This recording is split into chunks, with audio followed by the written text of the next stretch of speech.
kemari untuk mempelajari ilmu agama ini niatkan karena Allah, bukan karena yang lain.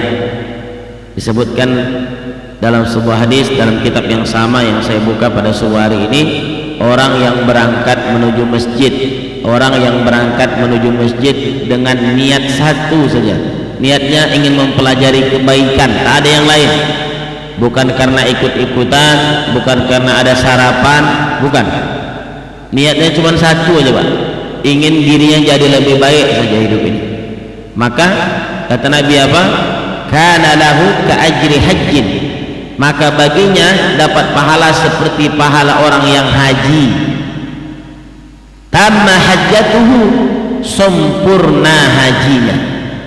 Redaksi hadisnya di ujungnya dia tidak hanya menggunakan kalimat yang disampaikan Nabi itu, tidak hanya ke ajri hajjin. Orang yang datang menuju masjid niatnya cuma ingin mempelajari kebaikan untuk dirinya dari agama Allah ini, dia dapat pahala seperti pahala haji.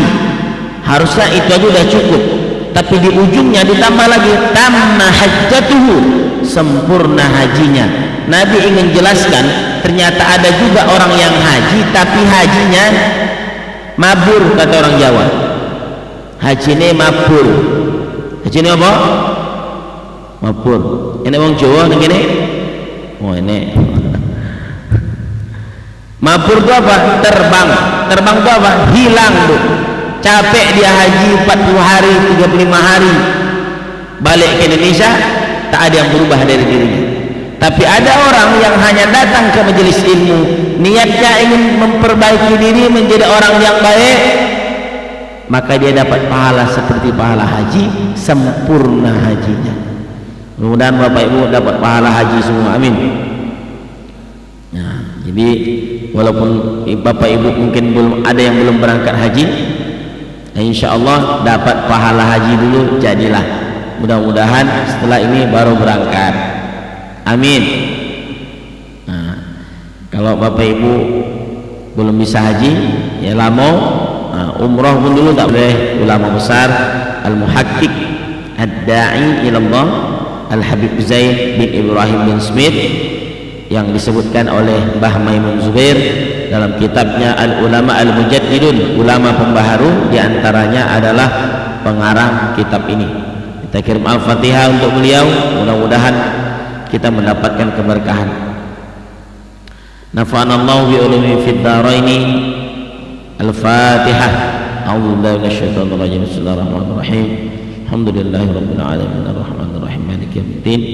Iyyaka na'budu wa iyyaka nasta'in. Ihdinas siratal mustaqim. Siratal ladzina an'amta 'alaihim ghairil maghdubi 'alaihim waladdallin. Amin. So hari ini Bapak Ibu yang Allah muliakan, kalau kemarin Idul Adha ustadz-ustadz sudah banyak membahas tentang Nabi Ibrahim alaihissalam, Nabi Ismail alaihissalam, istrinya Siti Hajar. Ini orang-orang istimewa yang Allah muliakan karena Nabi Ibrahim itu seorang nabi, Nabi Ismail seorang nabi. Subuh hari ini saya ingin membahas ada manusia yang dia sepakat para ulama dia bukan nabi, tapi Allah istimewakan sampai disebutkan namanya dalam Al-Quran menjadi satu surah. Siapa dia? Luqmanul Hakim. Siapa Bu? Luqmanul Hakim itu Pak, nanti disebutkan di sini. Ternyata ulama sepakat inyo bukan nabi. Kalau nabi dimuliakan Allah, disebutkan namanya dalam Al-Quran, biasa karena memang mereka utusan Allah. Ada orang biasa yang istimewa, nasihat-nasihatnya itu sampai hari ini dipelajari oleh orang-orang dan menjadi rujukan. Siapa dia Ustaz? Itulah yang disebut dengan Luqmanul Hakim. Bapak Ibu, qala al-muallif, dikatakan dalam kitab ini, berkata penyusun, qala al-Qurtubi, Imam al-Qurtubi berpendapat, kana Luqman ibnu ukhti Ayyub alaihissalam, Luqman itu adalah saudari, Luqman itu adalah anak saudari Nabi Ayub, berarti keponakan Nabi Ayub. Luqmanul Hakim itu adalah keponakan Nabi Ayub alaihissalam. Kalau di Medan namanya ini ponakan itu bere. Apa namanya?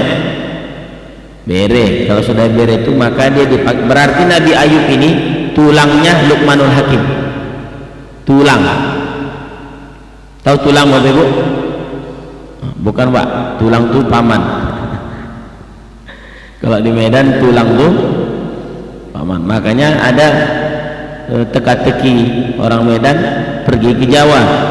Di Medan di tempat kami ada anak lahir tanpa tulang hidup. Lahir tanpa tulang. Ada bayi Ibu lahir tanpa tulang hidup. Tanpa tulang itu maksudnya tanpa paman. Kalau di Medan begitu. Jadi Allah muliakan, sebagai informasi, Luqman itu adalah keponakan Nabi Ayub alaihi salam. Wattafaqal ulama annahu ghairu nabi. Ulama bersepakat Luqman ini bukan nabi. Wa qala Ikrimah Asy-Sya'bi. Ikrimah ini sahabat Nabi yang meninggal di perang Yarmuk tahun 630. Ikrimah berpendapat sama Asy-Sya'bi innahu nabi. Mereka Luqman itu nabi. Jadi ada ulama berpendapat, sepakat ulama dia bukan nabi, tapi ada dua ulama dalam kitab ini yang berpendapat Luqman itu nabi saking solehnya. Nah, tapi sepakat ulama Luqman bukan nabi, tapi disebut namanya menjadi satu surah dalam Al-Quran, disebut surah Luq. Nanti kita bahas Bapak Ibu. Tadi pendapat ulama sudah, pendapat sahabat sudah, sekarang pendapat Nabi. Wa qala sallallahu alaihi wasallam fi haqqihi. Nabi bersabda, kana Luqman itu abdan kasirat tafakkur. Luqman itu hamba yang banyak berpikir, akalnya digunakannya untuk memikirkan nikmat Allah. Itu Luqman. Nampak dia alam ini dia pikirkan menjadi guru, menjadi pelajaran. Nampak dia wajah ini mulai keriput, itu pelajaran. Maka kata ulama, kalau ceramah ustaz tak menyadarkan hati kita juga, pergilah Bapak Ibu ke cermin, tengok wajah rambut ibu, maka dia akan menjadi nasihat. Dulu yang kulit itu kencang, tengok di kaca. Kalau tak sadar juga, wallahu a'lam bishawab. Jadi Luqman itu digunakannya akalnya untuk berpikir tentang nikmat Allah, kebesaran Allah, sehingga dia banyak mengeluarkan kata-kata hikmah dari perjalanan hidupnya. Jadi disebutkan Luqman itu hamba yang memang banyak berpikir. Makanya Luqman ini terkenal dengan nasihat-nasihatnya. Selalu di awal nasihatnya kepada anaknya, ya bunayya, selalu diawali dengan kata-kata ya bunayya, wahai anakku yang ku sayang. Luqman itu lembut Bapak Ibu. Ini salah satu metode pendidikan yang luar biasa, metode pendidikan Luqman kepada anak. Kemarin kawan saya disertasi doktornya adalah mempelajari mendalami surah Luqman ayat 13 sampai 19. Jadi Luqman itu tentang tauhid ada. Ini bisa dipakai konsep mendidik anak Bapak Ibu. Nanti ada beberapa nasihat-nasihatnya saya akan sampaikan kepada kita yang hadir pada subuh hari ini. Bapak Ibu hadirin yang Allah muliakan. Lalu kata Nabi apa lagi? Luqman ini satu banyak berpikir. Makanya orang yang banyak memikirkan nikmat Allah ini Bapak Ibu, jarang dia itu kena penyakit pikun.